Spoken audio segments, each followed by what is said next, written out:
जय हिंद दोस्तों, art smart study में आपका फिर से स्वागत है। आज का हम लोगों का टॉपिक नंबर 8 जिसका नाम है प्रस्तावना, जिसे हम लोग उद्देशिका के नाम से भी जानते हैं। उद्देशिका से जितने भी प्रश्न बन सकते हैं उन सभी प्रश्नों को आज हम इसी वीडियो में कंप्लीट करेंगे। तो चलिए शुरू करते हैं। सबसे पहले देखते हैं कि संविधान की कुंजी किसे कहते हैं। तो संविधान की जो कुंजी है प्रस्तावना को कहते हैं। और संविधान की कुंजी शब्द का प्रयोग सबसे पहले किसने किया था? तो अर्नेस्ट बारकर ने किया था। अर्नेस्ट बारकर ने, ध्यान रखिएगा।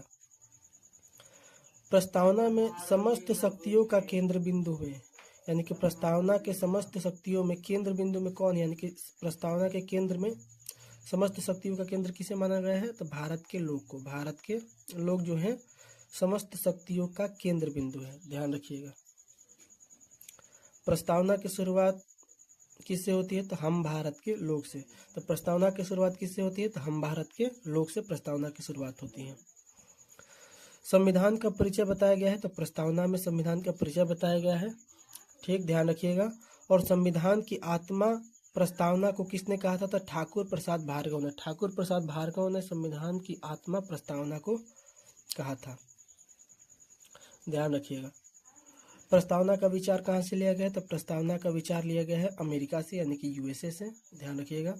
और 42वां संविधान संशोधन अधिनियम 1976 जो था, इसे हम लोग लघु संविधान भी कहते हैं। क्या कहते हैं? लघु संविधान भी कहते हैं। और इसमें 3 शब्द जोड़ा गया था। कौन कौन से शब्द जोड़ा गया था? 3 शब्द जोड़ा गया था। कौन कौन? समाजवादी, पंथनिरपेक्ष और अखंडता। पंथनिरपेक्ष और अखंडता, ये 3 शब्द जोड़ा गया था। उद्देशिका की भाषा जो है, उद्देशिका की भाषा कहाँ से लिया गया है? तो ऑस्ट्रेलिया से उद्देशिका की भाषा लिया गया है। और प्रस्तावना में संशोधन सिर्फ एक बार हुआ है। और कब हुआ है? तो 1976 ईस्वी में हुआ है, ठीक।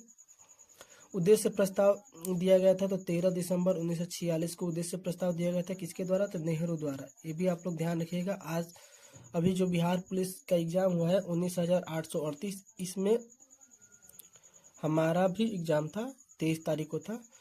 इसमें ये प्रश्न पूछा गया था कि उद्देश्य प्रस्ताव किसके द्वारा प्रस्ताव किया गया था। तो उद्देश्य प्रस्ताव किसके द्वारा दिया गया था? तो नेहरू जी के द्वारा दिया गया था।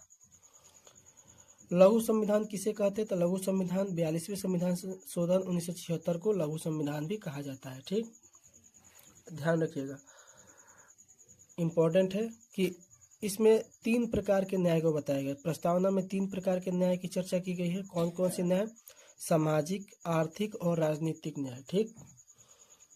5 प्रकार की स्वतंत्रता के बारे में बताया गया है, जिसमें विचार, अभिव्यक्ति, विश्वास, धर्म और उपासना, ये 5 प्रकार के स्वतंत्रता है।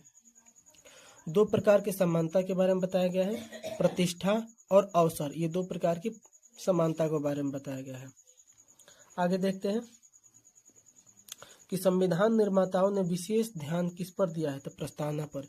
विशेष ध्यान किस पर दिया है? प्रस्तावना पर। प्रस्तावना के अनुसार भारत के शासन की सत्ता किसके पास है? तो जनता के पास। किसके पास है? जनता के पास है, ध्यान रखिएगा।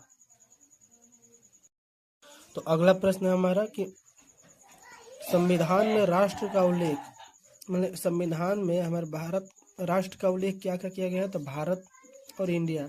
प्रस्तावना में यही 2 शब्द का उल्लेख किया गया है, भारत अर्थात भारत दैट इज इंडिया, ठीक। भारत को धर्मनिरपेक्ष राज्य वर्णित किया गया है, किसमें? प्रस्तावना में, ठीक। भारत को राज्यों का संघ बताया गया है, कहाँ बताया गया है? तो प्रस्तावना में ही बताया गया है। और प्रस्तावना में किसका प्रभाव गहरा है, यानी कि प्रस्तावना में किस शासन अधिनियम का प्रभाव जो है सबसे गहरा है? तो 1935 का भारत शासन अधिनियम, ध्यान रखिएगा। लिखित संविधान की अवधारणा किसकी देन है? तो फ्रांस की देन है। तो लिखित संविधान की अवधारणा किसकी देन है? फ्रांस की देन है। और प्रस्तावना में संशोधन करने का प्रस्ताव कहाँ से लिया गया? तो किससे हुआ है? तो केशवानंद भारती बनाम केरल राज्य विवाद 1973 से ही प्रस्तावना में पहली बार संशोधन हुआ। और कब हुआ? 1976 में हुआ, ठीक। तो यहीं पर हमारा वीडियो समाप्त होता है। जय हिंद दोस्तों।